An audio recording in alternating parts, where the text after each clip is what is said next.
This program contains graphic violence and sexual situations. Viewer discretion is advised. What happens when a horror movie inspires a killer? In late September 2006, Idaho teenager Cassie Jo Stoddard finds herself trapped in a real-life horror film inspired by the movie Scream. She's house sitting alone. The power goes out, and there's a masked killer hiding somewhere in the dark.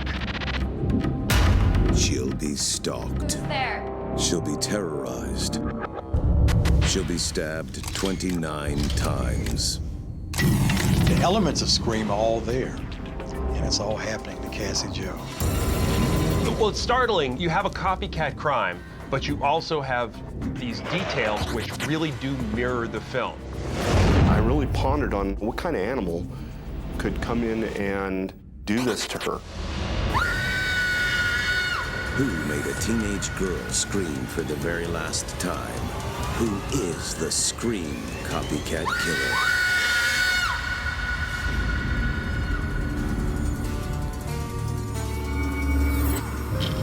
(1996). Teens across the country flocked to theaters to watch one of the decade's most popular horror films, Scream. The movie was wildly popular, did over $100 million at the box office, and made huge stars out of the cast. But what it really did was blur the lines between reality and fantasy within the movie itself. In the movie, a psychopathic killer wearing a ghost face mask terrorizes a town and targets a young teenage girl. A decade later, a real-life psychopath copies Scream by terrorizing and ultimately murdering 16-year-old Cassie Jo Stoddard. Cassie Jo Stoddard had been stabbed close to 30 times. For some reason, sometime that weekend, an assailant in a white mask, just like in the movie Scream, targeted, stalked, and murdered her. I've certainly been involved in several homicides and investigations, and this one was, particularly brutal. Over the next 5 days, detectives Andy Thomas and John Gansky will use a combination of police interrogations, skillful sleuthing, and the discovery of a bloody bag of evidence to ultimately solve this brutal murder. I really pondered on who could do this to her. What kind of animal could come in and do this to her? What kind of person were we going to be finding during the investigation? How does an innocent 16-year-old girl become the victim of such a gruesome copycat crime? On December 21st, 1989, Cassie Jo Stoddard is born in Pocatello, Idaho. Brought up in a warm and loving home, Cassie Jo loved animals and dreamed of becoming a lawyer. All the information we ever received concerning Cassie was that she was a good person, she was a good student, and she was just, genuinely kind to everyone. As a high school junior, Cassie Jo plans for college and a future filled with possibilities. Hey, look, it's Cassie. Hey, look, hello, Cassie. This home video is recorded on Friday morning, September 22nd, 2006. Say hi, please. Hi. Okay, see ya. Cassie Jo had agreed to house sit for her aunt that weekend. Unfortunately, she will not survive the night. Cassie Jo's relatives discover her body Sunday morning when they arrive home from the weekend away. The distraught family calls police, who quickly begin to scour the crime scene for forensic evidence. Initially on the scene, we didn't have a whole lot of evidence. A lot of robbery scenes that we'll go to, you'll see where drawers have been pulled out, cupboards have been gone through. Things like that are indicators that somebody is looking for valuables. This scene is very tidy. It's as if Cassie had been in the living room and had been violently attacked, and the attacker left. The next step is to try to retrace the last few hours of Cassie Jo's life. They discover that she had not been alone Friday night. She was with her boyfriend, Matt Beckham. Cassie Jo and Matt had been dating for about 4 months. Supposedly, they were a happy, typical teenage couple. Still, nearly a quarter of all female murder victims are slain by either their husbands or boyfriends. Once we'd gotten that information, obviously, he became a very serious person of interest. So police questioned Matt about what happened that fateful Friday night.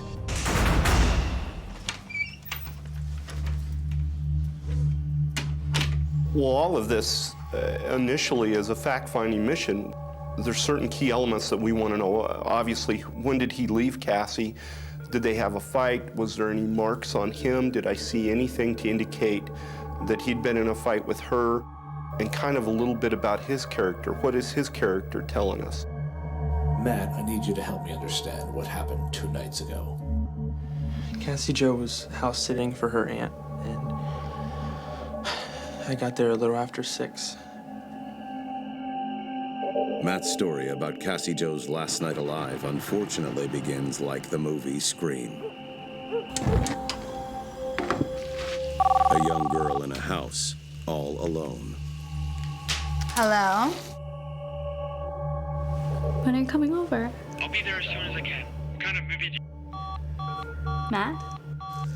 Hello?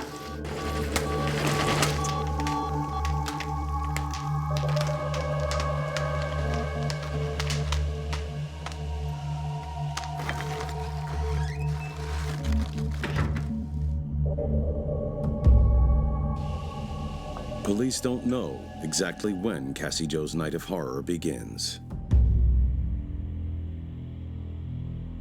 The whole case was just very sad, and you couldn't feel sorry enough for what Cassie must have gone through that particular night, because what she lived out was the death of a horror movie. Just like Scream, one of the quintessential movies about a girl being terrorized in the dark.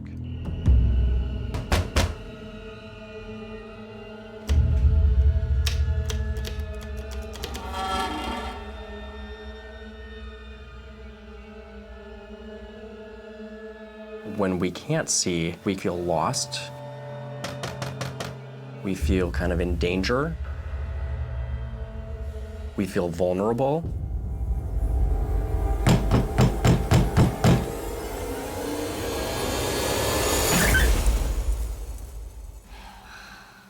Or we think about childhood when we're in the dark, afraid of the monster underneath our bed that might be coming out of the closet.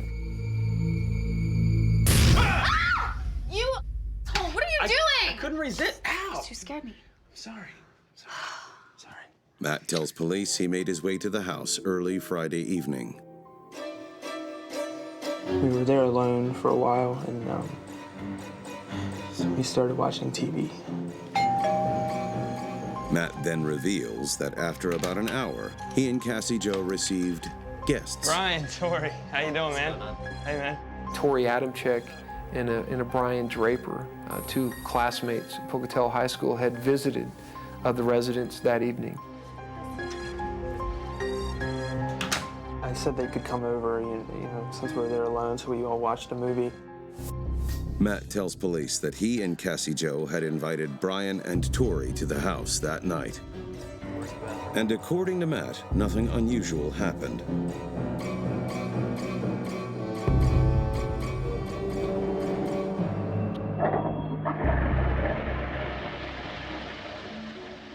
We're gonna go catch a movie.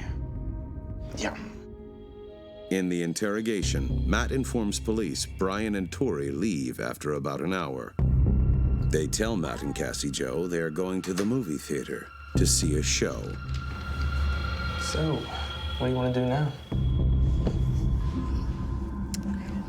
It is nearing the time when forensic investigators believe Cassie Jo becomes the victim of the Scream copycat murder. What was that? Power's out. It's probably just a breaker. According to Matt, around 10 p.m., the power goes out, plunging the house into darkness. Do you have a flashlight?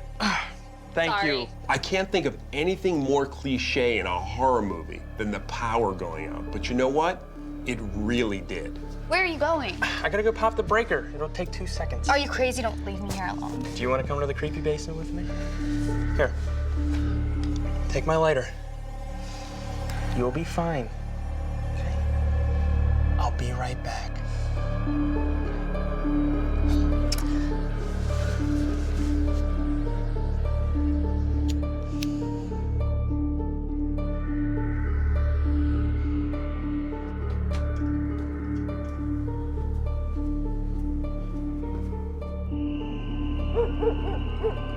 Matt!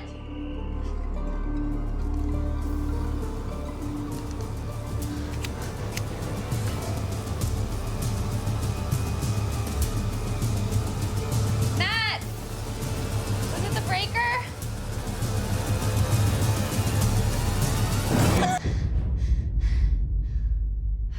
Matt, that worked.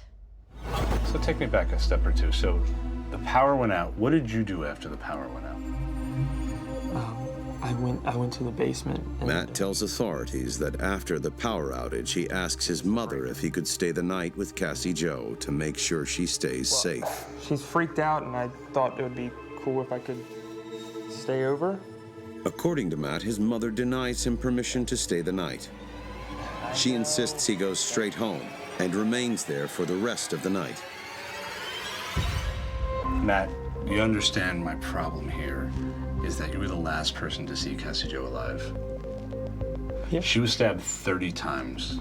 This is a critical moment in the investigation. While Matt's mother corroborates that he is home all night after 10:30 p.m., police do not know if he left Cassie Jo alive or dead. You gotta help me understand who did this. You gotta help me figure this out. You cared for this girl, right? Yeah. Obviously, he could be lying to us. Well, certainly the fact that he's leaving the house just before she is killed bothers me. To determine whether Matt is lying or telling the truth about Cassie Jo's murder, police give him a polygraph test. Is your name Matt Beckham? Was Cassie Jo Stoddard your girlfriend? How many friends came over to watch a movie that night? How many times did the power go out? What time did you arrive at the house? Did your mother pick you up? What time did you arrive at your house? Did you speak to Cassie Jo on the phone? Matt, did you kill Cassie Jo Stoddard?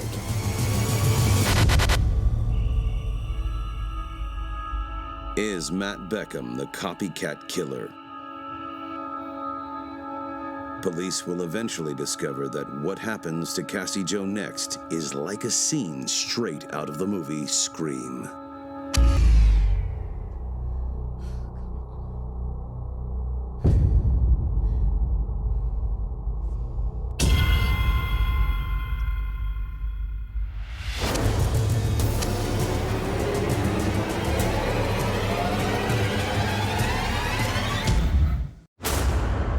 In Wes Craven's Scream, a psychopath wearing a ghost face mask terrorizes a town and targets a teenage girl. On a Friday night in Pocatello, Idaho in 2006, someone is copying the movie. 16-year-old Cassie Jo Stoddard house sits alone and becomes the target of a gruesome copycat killer.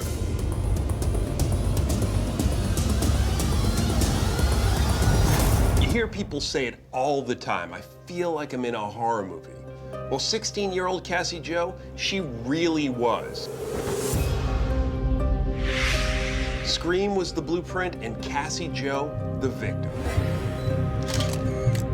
In the aftermath, police question the last person to see Cassie Jo alive. Boyfriend Matt Beckham. The first suspect in the movie Scream is also the boyfriend. You have a copycat crime, but you also have these details which really do mirror the film. Matt insists he went straight home after visiting Cassie Jo and remained there for the rest of the night. To determine whether Matt is telling the truth, police give him a polygraph test. You know, I felt that we were going to get the truth out of him, one way or the other. Is your name Matt Beckham? What time did you arrive at the house? Did your mother pick you up from the house? What time did you arrive at your house? Did you kill Cassie Jo Stoddard? The results are definitive. Matt Beckham is telling the police the truth. He did not kill Cassie Jo. It obviously became paramount that we go talk to the other two individuals who'd been at the house with him. Police next turn their investigation towards teenagers Brian Draper and Tori Adamczyk. Both boys are classmates of Cassie Jo and Matt, and both had spent time in the house the night of Cassie Jo's murder. It's time for them to recount their sides of the story. Brian, what happened 2 nights ago? I don't know. My friend Tori picked me up, drove me over to Cassie's house. Hey, Brian, Tori, how you doing, man? Brian and Tori both say they arrived at the house around 8:30 p.m. on Friday night. Brian told us that they were just hanging out with them. Where's the bathroom? They had watched a movie and that they had eaten popsicles and just kind of general activity for young teenagers. Yeah, we're gonna go catch a movie.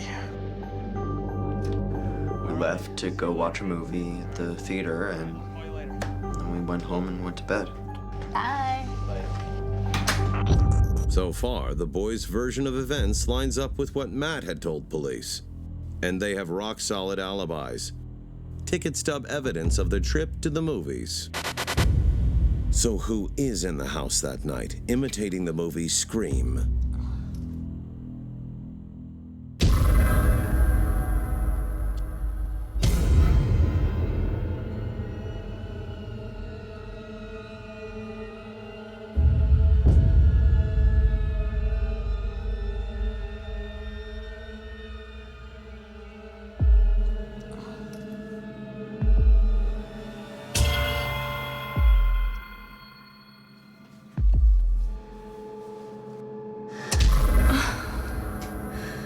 Come on.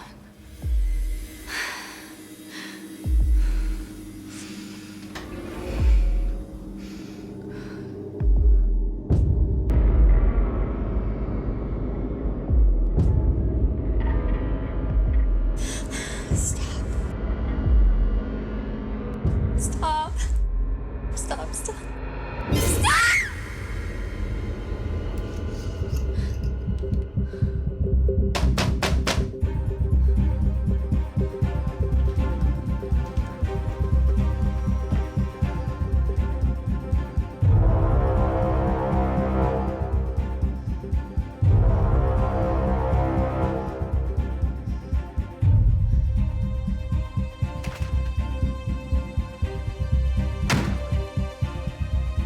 Hello? Who's there?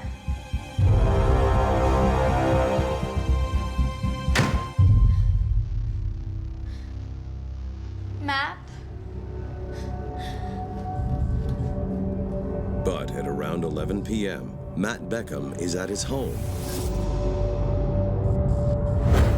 And Brian and Tori are across town at the movie theater.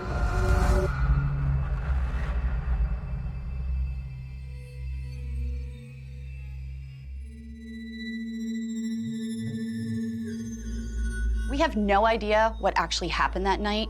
I can only imagine it was terrifying.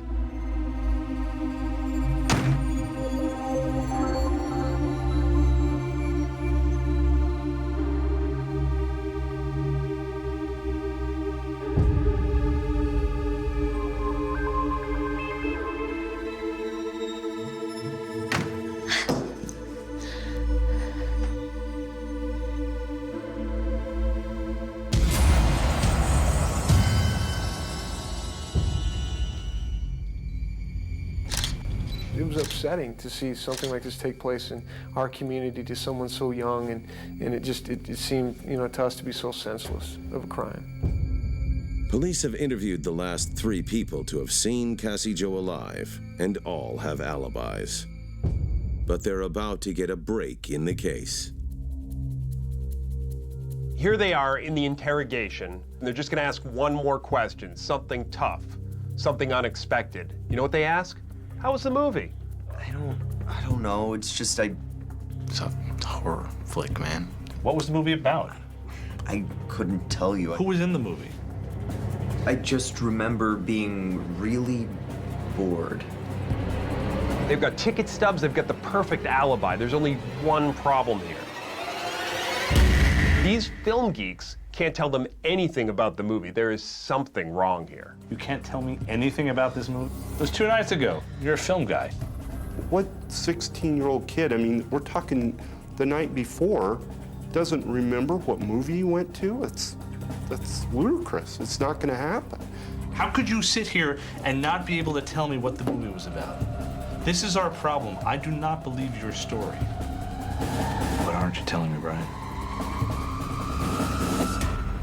All right. So we didn't see a movie. I'll be darned if he doesn't come back with, you're right. It is a lie. I was lying to you because I was doing something very bad. What did you do? Here's where the story takes another turn. The boys separately indict themselves, but on a matter far less serious than what the police are investigating. You know, getting some cars. What do you mean, got into some cars? You know, getting into some cars. You bump up against a car and see if it's open. He explained to us that the reason why he told us they went to a movie because, in fact, they were actually breaking into cars in the area. You were boosting stuff out of the cars. I could just feel the air just leaving me, I thought. There goes our lead. Tori insists that after he and Brian were finished breaking into cars, they were home by 11:30 p.m. and stayed there for the remainder of the night. And yet, it's in that window of time that police believe a Scream copycat killer is stalking Cassie Jo Stoddard through the dark house at Whispering Cliffs. Unfortunately, Cassie Jo Stoddard is about to die.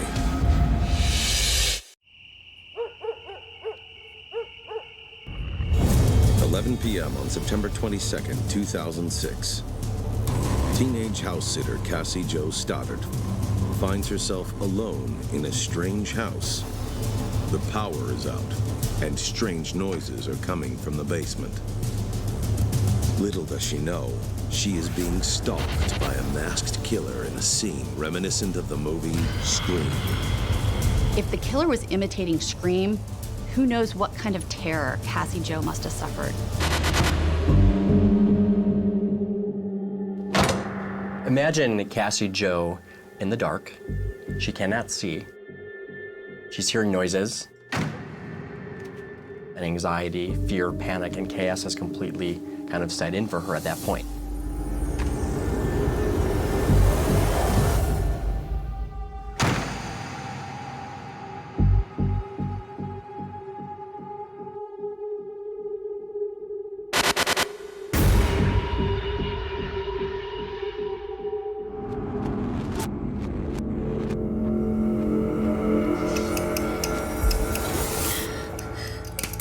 You've got this terrible, terrible thing playing out. It's gruesome, it's terrible. It feels like a horror movie, but this thing is real.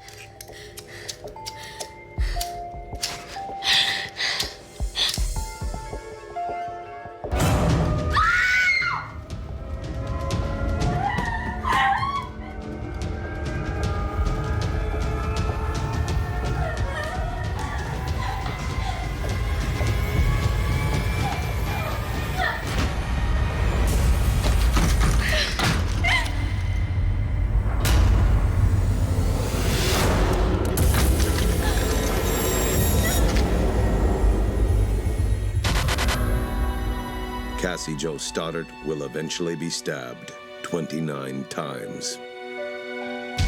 Really, all we had thus far in the investigation was people that had been with Cassie shortly before her death. Boyfriend Matt Beckham has been cleared with a polygraph test. The investigation next turns to 2 high school juniors, Brian Draper and Tori Adamczyk. We don't know how they play into this. We just had to keep interviewing them and finding as much evidence that we could. At first, the boys say they are at the movie theater. Then they change their story and admit to breaking into cars in downtown Pocatello. If the boys say that they were breaking into cars between 10:30 and 11:30 p.m., then we have to look into it, because maybe they were just breaking into cars.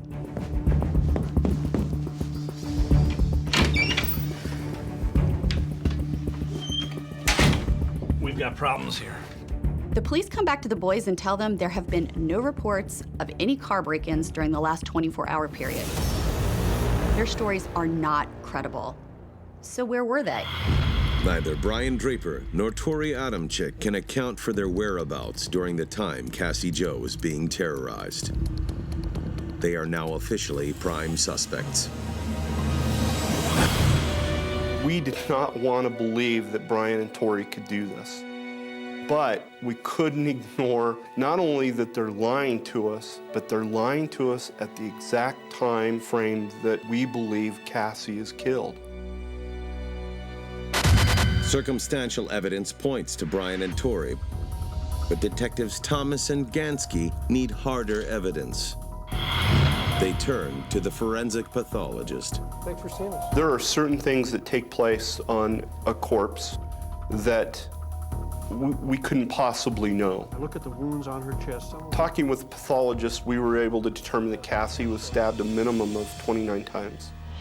We asked him if he could tell us what caused the injuries to Cassie, and he specifically could see 2 different type of knife patterns on her body.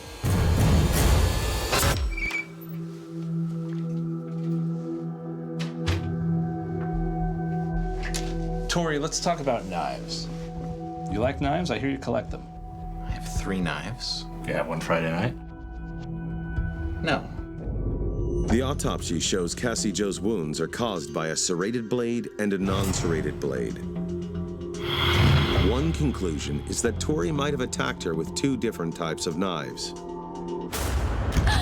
Or 2 different types of knives are used by 2 different killers.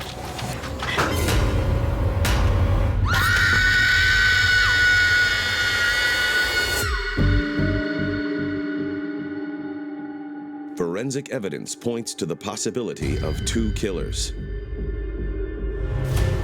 Between the combination of forensic evidence, Brian and Tori's sketchy story, and vanishing alibi, police are confident the boys know more than they are saying. Our suspicion began to peak. We began to press them in the interview and began to more, aggressively confront them. Sure you didn't circle back to Cassie Jo's house? No, I did not. You see why this doesn't make sense to me? Matt is in the clear. He was home. But you and Brian, we don't know where you were. So tell me what happened.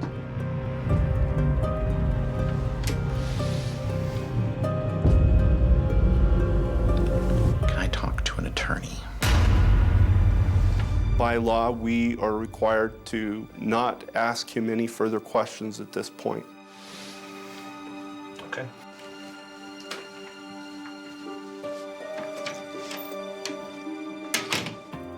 But the next day, police arrived at the station to find Brian Draper waiting for them. I was told that Brian had come into the office, that he was crying, and he was with his parents, and they seemed to be very emotional as well. That's a good sign in our world that if somebody is visibly upset, then chances are that they're probably going to tell you the truth.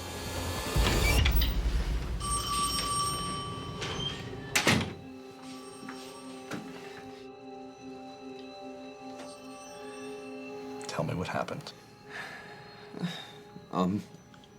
We didn't go to the movie. Who's we? Tori and me. Uh-huh. We went back to the house. They had left Cassie's house. They had gone down around the corner, and both of them had taken out knives that they had purchased a while back. They went back to Cassie's house.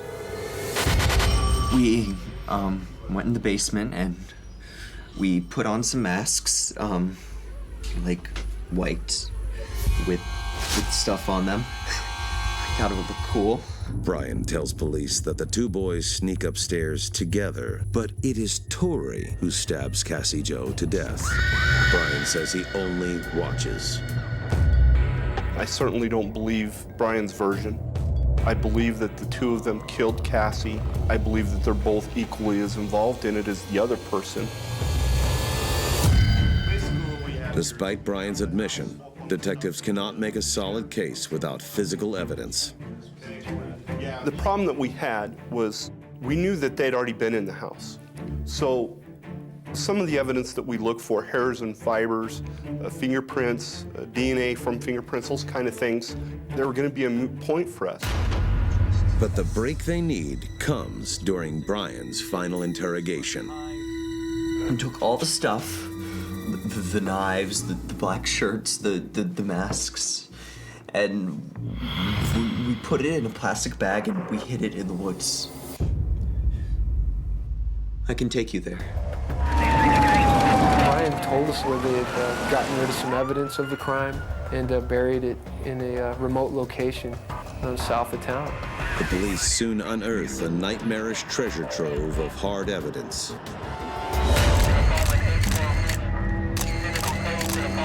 The boys stashed everything there. Masks, knives, one with a serrated blade, one with a straight blade. But they also found one other thing that none of us expected to find, and that was a videotape.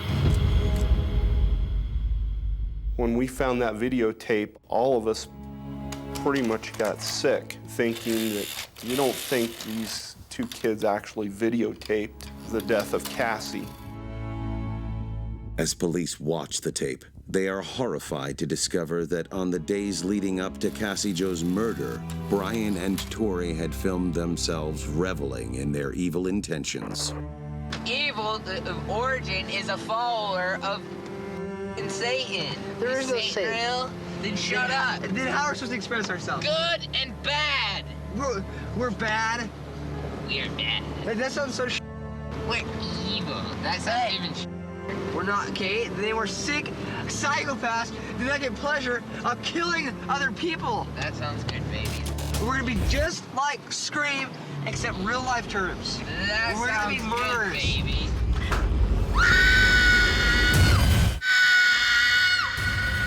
September 2006, Pocatello, Idaho. Looking to recreate the movie Scream, high school students Brian Draper and Tori Adamczyk target classmate Cassie Jo Stoddard for death. In the aftermath, they're questioned by police and evidence begins to build. But none so damning as a self-shot video. We're sick psychopaths. Did not get pleasure of killing other people. We're gonna be just like Scream, except real life terms. I think the first time I viewed the tape, it was with several other investigators, and I think that you could have heard a pin drop in that room, and I think that everybody was shocked of what we viewed on that tape. Tori, September 22nd, 2006. Our burn is supposed to happen tonight, so hopefully everything will go wrong. Everything will go smoothly, and we can get our first kill done. I'm sorry. I'm sorry, Cassie's family, but she had number one. We have to stick with the plan. And she's perfect, so she's gonna die. Well, the tape, was breathtaking. I've been in law enforcement for 22 years now, and I have never in my life seen anything that can even come close to the videotape that we had in this case. And I'll probably never see it again. We found our victim, and sad as it may be, she's our friend. But you know what? We all have to make sacrifices. What these videotapes really show are two individuals who are highly psychopathic. She's gonna be alone in a big, dark house out in the middle of nowhere. How perfect can you get? I mean, like, holy dude. I'm horny just thinking about it. Hell yeah. You can see in the dialogue going back and forth between these two kids that they feed off of each other and they try to up the ante on one another. So we're gonna kill her and her friends, and we're gonna keep moving on. It's gonna be extra fun. You're evil. Yes, I am. They have no conscience, or appear to have no conscience, lack of remorse. They get off on killing. And it really speaks to the fact that these are two mentally unstable individuals. As Brian and Tori make their fateful drive toward the house at Whispering Cliffs, their final frightful scene is about to be staged. We're going to make history. People will die. Now we're gonna go over to Cassie and Matt's house. We'll sneak in through the door because chances are they're probably in Cassie's room. So we'll sneak in the front door. We'll make a noise outside, and Matt will come out, investigate, kill him, and it'll scare the out of Cassie. Okay? Well, Sounds like fun. Where's the bathroom? Down the hall.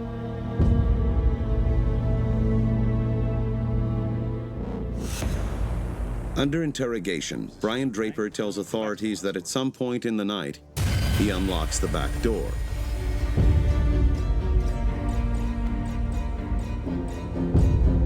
Around 9:30 p.m., Brian and Tori announce they're leaving for the movie theater. Brian and Tori say they're going to the movie theater, but really, they just circle the block and double back. the time is 9:50. At that point, they start videotaping again. Unfortunately, we have the grueling task of killing our two friends.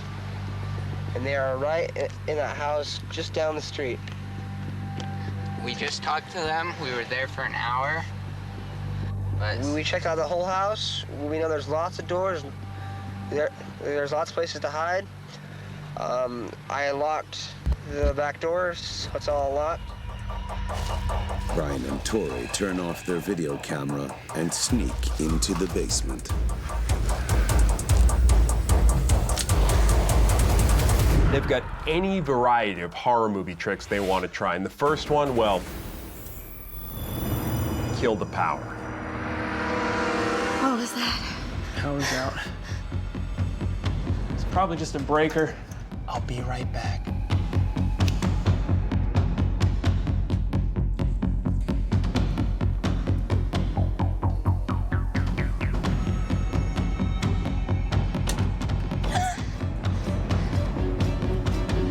Matt, that worked.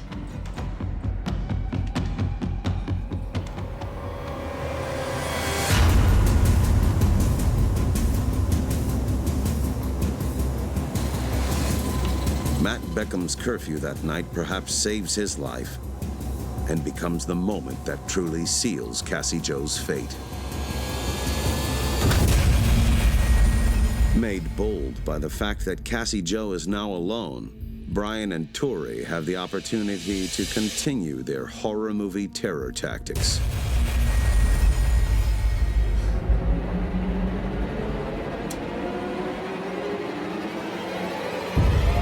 I think what haunts me about the case is just the last few moments or minutes of Cassie's life. Where my heart hurts for her is how painful it was. You know, and how scared she must have been right before she lost her life.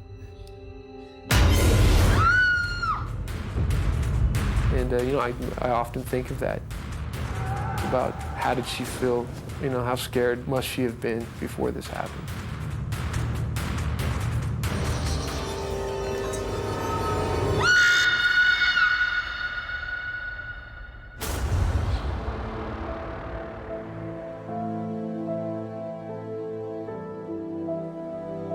Just killed Cassie. We just left her house. This is not a joke. I'm shaking. I stabbed her in the throat, and I saw her lifeless body just disappear. Dude, I just killed Cassie. On September 22nd, 2006, in Pocatello, Idaho, Cassie Jo Stoddard is stalked, terrorized, and ultimately murdered.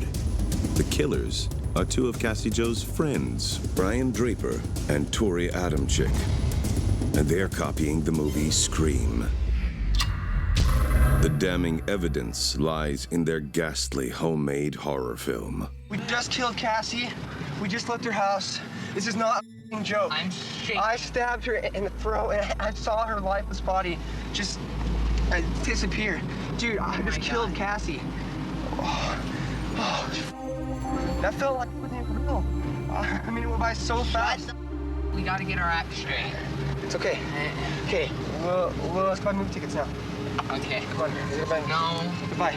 With a confession and forensic evidence linking 2 different knives to 2 different stab wounds on Cassie Jo's body, police arrest Brian Draper and Tori Adamczyk. During the trials that follow, the people of Pocatello try to find a deeper meaning behind the crime, but no clear motive is ever revealed. End of Scream, Billy and Stu are revealed to be the killers. And they're asked, what's the motive? We don't need a motive. Hannibal Lecter didn't have a motive. Norman Bates didn't have a motive. Like Billy says, it's scarier when there's no motive, Sid. Sadly, that's probably the same thing that Brian and Tori would have said.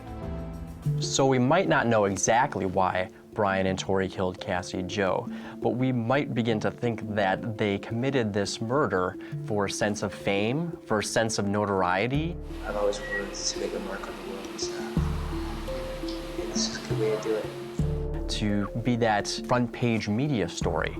Scream was a huge hit, and to some degree, these 2 individuals wanted to copy what they saw in that film and be kind of their own stars in their own way. Both Brian and Tori testify that the murder had always been the other's idea. They turn on each other just as the killers in Scream do. And their defense lawyers argue that the videos were only make-believe. There should be no law against killing people. I know it's a wrong thing, but hell, you restrict somebody from it, they're gonna want it more. Exactly. What we got to see with Brian and Tori was just how evil they really are. Early on the morning of September 22nd, Brian and Tori's lens finds the star of their horror movie. Cassie. Hey, look, hello, Cassie. I'm getting you on tape, okay? We analyzed that tape thousands of times. We watched that tape time and time again. Say hi, please. Hi. Okay, see ya. Wait, have you seen Tori? And the look on her face, you know, it's chilling. He's supposed to meet me here at 7:30, and it's 8:19. He's an hour late. You don't even care, do you? Okay. See ya. It makes you sick to think that they were videotaping her knowing that they were going to brutally kill her that night, and that she was a friend. She'd done nothing wrong to them except befriended them. On August 24th, 2007, both Brian Draper and Tori Adamczyk are sentenced to life in prison for first-degree murder and 30 years to life for conspiracy to commit murder. In the years that follow, Pocatello honors the memory of Cassie Jo Stoddard with an annual autumn charity event, with proceeds going to the food bank and animal shelter. The event is called Pumpkins for Cassie. It felt really good to be able to look at the family and have them look at you back, knowing that all of the hard work that was involved in this case paid off. A life cut short by 2 teenagers obsessed with violence, fame, and movies. Don't blame the movies, Sid. That's what Skeet Ulrich says. Movies don't create psychos. Movies just make psychos more creative. Scream's own director, Wes Craven, once said, "Everybody's making horror films, and to me, not especially well. I don't know if it's due to the corporations taking over the studios or what it is, but it really calls for some young filmmakers to come in and just do something from their hearts." Of course, the copycat killing of Cassie Jo Stoddard is most certainly not what he had in mind.